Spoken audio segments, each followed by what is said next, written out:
Hello students, आप सभी छात्रों का एक बार फिर से हमारे ऑफिशियल यूट्यूब चैनल साइंस स्टडीबल में बहुत बहुत स्वागत है। तो दोस्तों, आज के इस लेक्चर में हम लोग जानने वाले हैं क्लास 12th केमिस्ट्री का एक बहुत ही इंपॉर्टेंट टॉपिक, जिसका नेम है मोल अंश, जिसको हम लोग बोलते हैं मोल प्रभाज्य। इंग्लिश में इसको हम लोग बोलते हैं बच्चों मोल फ्रैक्शन। ठीक है, तो यार हम लोग क्लास 12th का केमिस्ट्री में चैप्टर नंबर 2 पढ़ रहे हैं बच्चों, जिसका नेम है विलेन। ठीक है, जिसका क्या नेम है विलेन। चैप्टर हम लोग क्लास 12th का क्या कर रहे हैं, इस समय स्टडी कर रहे हैं। तो दोस्तों, हम लोगों ने इससे पहले यानी हम लोगों ने ठोस अवस्था यानी chapter number 1 class 12th chemistry का एकदम अच्छे तरीके से ख़त्म कर दिया है। तो जो बच्चे हमारे इस चैनल पर पहली बार आए हैं तो हमारे चैनल को सबसे पहले तो सब्सक्राइब कर लेंगे और बेल आइकन को प्रेस कर देंगे बच्चों। और जो बच्चे हमारे चैप्टर नंबर 1 नहीं पढ़े हैं, कृपया करके जा करके इसी वीडियो के डिस्क्रिप्शन बॉक्स में मैंने लिंक दे दिया है, वहाँ से जाइए, आप लोग चैप्टर नंबर 1 को पूरा पढ़िए। फिर उसके बाद एक सीक्वेंस में वीडियो को देखिए, तभी आप लोग को ये हमारा जो कंटेंट है समझ में आने वाला है। ठीक है दोस्त, तो चलो स्टार्ट करते हैं यार कि मोल अंश और मोल प्रभाज्य किसे कहते हैं। ठीक है दोस्त, तो आज के इस लेक्चर में हम लोग मोल अंश के बारे में एकदम अच्छे तरीके से जानेंगे। इसका फॉर्मूला क्या होता है, परिभाषा क्या होता है। ठीक है, तो यार इसका परिभाषा इस हमारे देखो सामने लिखा हुआ ना, तो मैं आप लोगों को परिभाषा पे ना ले जा करके हुए कहाँ ले जाता हूँ, डायरेक्ट हम आपको समझाने के लिए ले जाते हैं। ठीक है, देखो, नहीं तो थोड़ा सा मैं आप लोगों को परिभाषा बता दूं कि इसका परिभाषा क्या होता है। देखो यार, सबसे पहले क्या होता है इसका परिभाषा मोल अंश का। तो देखो, विलयन में किसी घटक के, ठीक है, विलयन में कितने घटक होते हैं, 2 घटक होते हैं विलयन के बच्चों। एक होता है विलेय, कौन होता है, 2 घटक होते हैं। कितने घटक होते हैं, एक होता है विलेय, एक होता है विलायक, 2 ही घटक होते हैं। ठीक है, एक होता है विलेय, एक होता है विलायक। देखो दोस्त, विलयन किससे बनता है, विलेय और विलायक से। ठीक है, तो यहाँ पर वही बोला गया है कि विलयन में किसी घटक के मोलों की संख्या तथा विलयन में उपस्थित कुल मोलों की संख्या के अनुपात को उस घटक के मोल अंश या मोल प्रभाज्य कहते हैं दोस्त। ठीक है, ध्यान से सुनो, बोला है कि विलयन में किसी घटक के यानी इसमें से यानी देखो 2 घटक होते हैं, विलेय होता है और विलायक, विलेय होता है और विलायक होता है, तो केवल एक ही घटक। तो क्या, ठीक है दोस्त, विलयन में किसी घटक यानी केवल एक, या तो विलेय होगा या तो विलायक होगा, के मोलों की जो संख्या होगी और उसके विलयन में जो उपस्थित कुल मोलों की संख्या होगी, उसी के उसी के रेशियो को, उसी के बच्चों अनुपात को हम लोग क्या बोलते हैं, घटक के मोल बोलते हैं, मोल अंश बोलते हैं या मोल प्रभाज्य, जिसको हम लोग इंग्लिश में मोल फ्रैक्शन भी बोल सकते हैं। तो चलो यार हम स्टार्ट करते हैं आप लोगों को समझाना एकदम अच्छे तरीके से। देखो हमारे पास ये है, हमारे पास ये क्या है, ध्यान से सुनना, क्योंकि वीडियो बड़ी हो जाती है, इसलिए मैंने इसको लिख करके लाया है और इसके बाद मैं अभी आप लोगों को खुद लिख करके लाऊंगा। तो यार देखिए, आप हमारी वीडियो को अगर देख रहे हैं तो हमारे वीडियो को देखने से पहले आप लोग कॉपी और पेन निकाल करके हमारे साथ साथ ही पढ़ें, तो बहुत ही अच्छा रहेगा। ठीक है, तो आपको चीज़ें अच्छे तरीके से समझ भी आएंगी। तो देखो स्टार्ट करते हैं। देखो ये हमारे पास दोस्तों एक बीकर है, ये कोई एक पात्र है। ठीक है, कोई एक पात्र है, इसमें हमारे पास क्या है, 2 लोग हैं। देखो ये हमारे पास क्या है, सिंपल यार, ये हमारे पास है विलयन। अब लोगों को पता है कि विलयन में 2 लोग होते हैं, एक होता है विलय, एक होता है विलायक, एक होता है विलेय, एक होता है विलायक। आप लोगों ने, जो बच्चे शुरू से हमारा लेक्चर देख रहे हैं चैप्टर 2 का, उनको पता होगा। ठीक है, तो देखो हम लोगों ने यहाँ पर 2 लोगों को मिलाया है इस विलयन को तैयार करने में। एक है हमारे पास बच्चों ए है और एक है हमारे पास बी।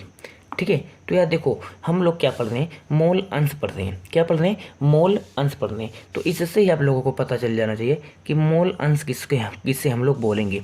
तो मोल अंश का मतलब है दोस्तों कि हमारे इस विलयन में, ठीक है, हमारे इस विलयन में जो है वो देखो हमारे इस विलयन में 2 लोग हैं, तो यहाँ पर 2 लोगों का अंश होगा, 2 लोगों का मोल अंश होगा, या तो ए का मोल अंश होगा या तो वी का मोल अंश होगा दोस्तों, तभी हमारा एक प्यारा सा क्या बनेगा, विलयन बनेगा। ठीक है, 2 लोगों का ही क्या होगा, मोल अंश होगा।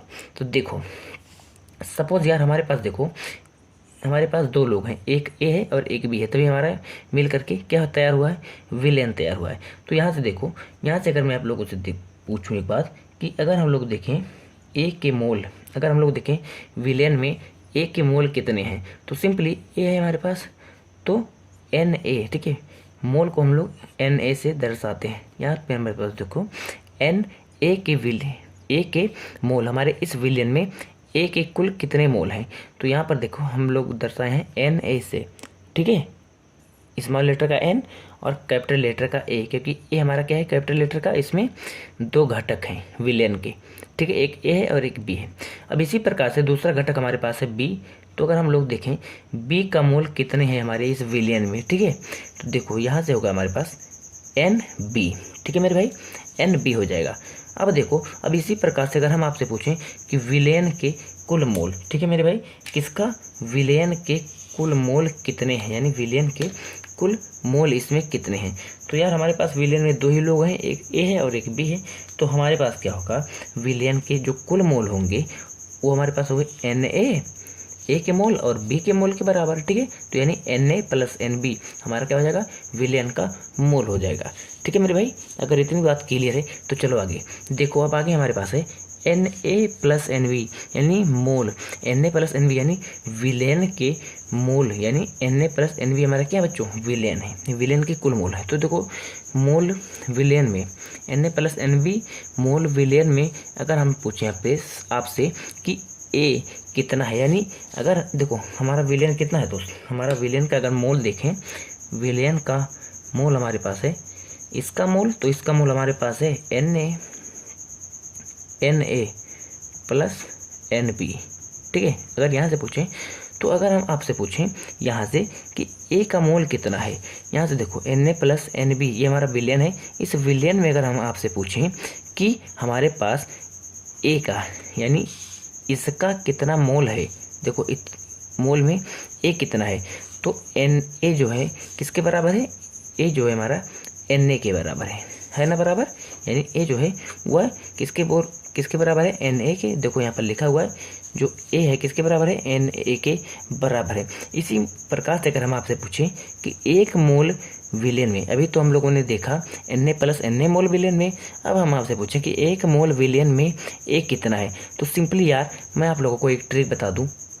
देखो एक ट्रिक है, क्या है दोस्त, ये एक ट्रिक है, इसको आप लोग याद रखिएगा कि जिसका विलेन में जिसका मोल आप लोगों को ज्ञात करना है, जिसका मोल आप लोगों को ज्ञात करना है, उसको आप लोग कहाँ पर लिख दोगे, उसको आप लोग ऊपर में लिख देना है, ठीक है, ऊपर में यानी अंश में लिख देना है। जिसका आप लोगों को मोल अंश ज्ञात करना है, सिंपली यार उसको आप लोग अंश में लिख देंगे, सिंपली यार, क्योंकि आप लोगों को मोल अंश ज्ञात करना है। इसी प्रकार से नीचे वाला हमारा क्या है, ये हमारे पास है विलेन का मोल अंश, विलेन का मोल अंश ये, ठीक है, विलेन का मोल अंश। बस यही हमारा फॉर्मूला है मेरे भाई, यही हमारा फॉर्मूला है, ठीक है। तो यार आप लोगों को मैं केवल एक बार समझाने के लिए बताया था, ठीक है। तो वीडियो को पूरा देखिएगा। अब देखो हम लोग इसको कैसे पढ़ेंगे। सबसे पहले दोस्त इसको आप लोग छोड़ दीजिए, ठीक है। मैं एक न्यू पेज लेकर आया हूँ। अब यहाँ पे मैं आप लोगों को एकदम अच्छी तरीके से बताने वाला हूँ। देखो हमारे पास है यहाँ पे विलेन में हमारे पास कौन कौन थे, हमारे पास इसमें A और B 2 भाग थे, यानी 2 घटक थे हमारे किसमें, विलेन में। तो यार अगर मैं आप लोगों से यहाँ पे पूछूं मेरे भाई कि हमारे विलेन में A के मोल, ठीक है, A के मोल कितने थे, Na। इसी प्रकार से अगर हम आपसे पूछें B के मोल, तो आप लोग क्या जवाब दोगे कि B का मोल कितना है, NB है। ठीक इसी प्रकार से मेरे भाई अगर यहाँ पर आप लोगों से पूछा जाए कि अगर यहाँ से आप लोगों को क्या पूछा जाए कि मोल अंश, यानी A के मोल अंश, ठीक है, यहाँ से A के मोल अंश, यहाँ से आप लोगों से पूछा जाए, हम लोगों को मोल अंश ज्ञात करना है। तो A के मोल अंश अगर हम आपसे पूछें कि A का मोल अंश कितना है, तो सिंपली यार मोल अंश को हम लोग कैपिटल S, कैपिटल X और A, इसके सामने छोटा सा a, क्योंकि हमको A का मोल ज्ञात करना है, A का मोल अंश। तो मोल अंश को हम लोग कैपिटल X और जिसका मोल अंश ज्ञात करना है उसको हम लोग छोटा सा a से प्रदर्शित करते हैं। इस प्रकार से हमारा हो गया a के मोल अंश यानी XA। तो इस प्रकार से दोस्त मोल अंश हम लोग कैसे ज्ञात करते हैं, मोल अंश जिसका हम लोगों को मोल अंश ज्ञात करना रहता है, सिंपल यार ट्रिक मैंने आपको बताया है कि उसको हम लोग ऊपर में लिखते हैं, यानी इसको हम लोग ऊपर में लिखेंगे। तो a का मोल कितना है, a का मोल देखो हमारे पास Na है, तो इसी प्रकार से Na हो गया हमारे पास बटे में विलेन का कुल मोल। ठीक है, सिंपली आप लोगों को पता है Na प्लस Nb हमारे पास विलेन का कुल मोल है। तो ये हमारा हो गया A के मोल अंश। अब इसी प्रकार से मेरे भाई आप लोगों से अगर B के मोल अंश, ठीक है, B के मोल अंश पूछ लीजिए, यानी XB, क्योंकि हमें B का मोल अंश ज्ञात करना है। तो यहाँ से सिंपली आप लोगों को इसका मोल अंश किसका, B का ज्ञात करना है, तो इसको आप लोग अंश में लिख दोगे यानी NB, और इसी प्रकार से Na प्लस NB, ये हमारा हो गया दोनों ही फार्मूला। ये दोनों ही फार्मूले हमारे हो गए।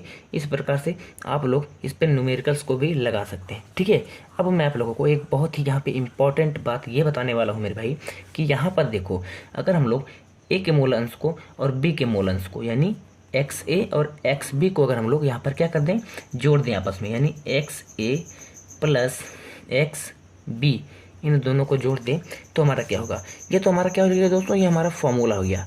ठीक है, ये हमारा फॉर्मूला हो गया। ठीक है ना, इसी पर आप लोगों को क्या मिलेगा, इसी पर आप लोगों को प्रश्न, इसी पर आप लोगों को मैं क्वेश्चन कराऊंगा। ठीक है, एक लेक्चर अलग से लाऊंगा इसका क्वेश्चन कराने के लिए। देखो हमारे पास अगर हम लोग यानी A के मोल अंश यानी XA और B के मोल अंश XB को अगर हम लोग ऐड कर दे दोनों को, तो क्या होगा, सिंपल यार है। देखो ध्यान से, XA का मान कितना है, यहाँ पे फॉर्मूला कितना है, देखो Na plus villain Na plus NB, इसी प्रकार से प्लस है तो प्लस XB का मान रख दो, NB नीचे में Na प्लस NB, ये हमारा हो गया। अब देखो सिंपल यार, ये हमारे पास जो हर है वो सेम है, तो इसका क्या होगा, हर जब सेम रहता है तो ऊपर वाला का ऐड हो जाता है। ठीक है, तो यानी यहाँ से हो गया Na plus NB, Na plus NB हो गया, ऊपर में सिंपली Na प्लस NB, यानी मेरे भाई जो XA है प्लस XB, यानी A का मोल अंश और X और B का मोल अंश जो हमारा होता है बराबर, वो क्या होगा, यहाँ से देखो Na प्लस NB नीचे भी, Na प्लस NB ऊपर भी, यानी यहाँ पर अगर हम लोग देखें तो ये दोनों आपस में कट जाएंगे और हमारा क्या आ जाएगा, एक, यानी XA और XB। ठीक है, यानी XA प्लस XB जो हमारा है वो क्या है, 1 के बराबर है। ये बहुत ही इम्पॉर्टेंट बात है बच्चों, यानी मैं अभी आप लोगों को बताने वाला हूँ, अभी आप लोगों को बता रहा हूँ कि जो हमारा XA है यानी A का मोल अंश है और B का मोल अंश है, अगर इन दोनों को हम लोग आपस में जोड़ दें तो हमारा मान जो है बच्चों वो क्या आ जाएगा, 1 आ जाएगा। ठीक है, तो ये आप लोग अपने कॉपी में भी नोट कर लेना, यानी अगर X के मोल अंश यानी A के मोल अंश को और B के मोल अंश को अगर हम लोग ऐड कर दें आपस में, तो क्या होगा, उसका मान जो होगा सदैव मतलब हमेशा प्रत्येक समय यार क्या हो जाएगी, 1 हो जाएगी। ठीक है दोस्त, तो ये बहुत ही इंपॉर्टेंट चीज़ थी जो आप लोगों को बताना बहुत ही ज़रूरी था। ठीक है, अगर इतनी बात आप लोगों के समझ में आ गई है दोस्त, तो आप लोगों ने मोल अंश को समझ लिया, इसका फॉर्मूला भी जान लिया और इसका जो एक बहुत ही मेन पॉइंट था, ठीक है, वो भी आप लोगों ने इसका समझ लिया। अब देखो, अब मैं आप लोगों को यहाँ पे थोड़ा सा और बात बताने वाला हूँ। देखो मोल अंश का आप लोगों ने फॉर्मूला जान लिया, अच्छे से मैंने आपको समझा भी दिया यहाँ पे। ठीक है मेरे भाई, अब देखो जो मोल अंश होता है इसके बारे में थोड़ी सी हम लोगों को और जानकारी लेनी है कि मोल अंश जो होता है का मात्रक नहीं होता भाई, इसका कोई मात्रक कोई यूनिट नहीं होता। जैसे टाइम का होता है सेकेंड होता है, ठीक है, समय का सेकेंड होता है, ठीक है, इस प्रकार से द्रव्यमान का किलोग्राम। ठीक है, तो इसका जो है बच्चों किसका, मोल अंश का मात्रक नहीं होता है। और देखो मोल अंश का जो मान है वो ताप पर निर्भर नहीं करता है। ये नहीं कि आप लोग अगर ताप को ज़्यादा कर दें या कम कर दें, ठीक है, तो आपके मोल अंश के मान में कोई परिवर्तन नहीं होगी। यानी मोल अंश जो है उसका मान जो है किस पर, टेम्परेचर यानी तापमान पर निर्भर नहीं करता है। ये 2 पॉइंट्स थी जो आपको मोल अंश के अंदर में लिख लेना है। और दोस्तों क्या करोगे आप लोग, इसको एकदम अच्छे तरीके से अगर आप लोगों को समझ में नहीं आया ना तो वीडियो को शुरू से देखिए और आप लोग स्किप मत करना, क्योंकि जब आप लोग वीडियो को पूरा देखोगे ना तभी आप लोगों को चीज़ें समझ में आने वाली हैं। ठीक है दोस्त, तो इसी प्रकार से आप लोग यार समझ सकते हो कि मोल अंश और मोल प्रभाज्य, जिसे हम लोग मोल अंश भी बोलते हैं या मोल प्रभाज्य भी कहीं कहीं लिखा रहता है, तो बच्चे डर जाते हैं यार, दोनों एक ही है। ठीक है, तो आई होप यार कि आप लोगों को ये टॉपिक एकदम क्या हो गया होगा, अब आपके लिए ये टॉपिक एकदम मक्खन हो गया होगा। तो अगर ये टॉपिक आप लोगों के लिए मक्खन हो गया है तो आप हमारे चैनल को सब्सक्राइब करके बेल आइकन को प्रेस कर दीजिएगा, ताकि जो हमारी वीडियोस हैं वो जब हम लोग अपलोड करते हैं तो उसका नोटिफिकेशन आप तक सबसे जल्दी पहुंच सके यार। ठीक है, तो मिलते हैं अगले वीडियो में मेरे भाई, तब तक बने रहना आप हमारे चैनल के साथ।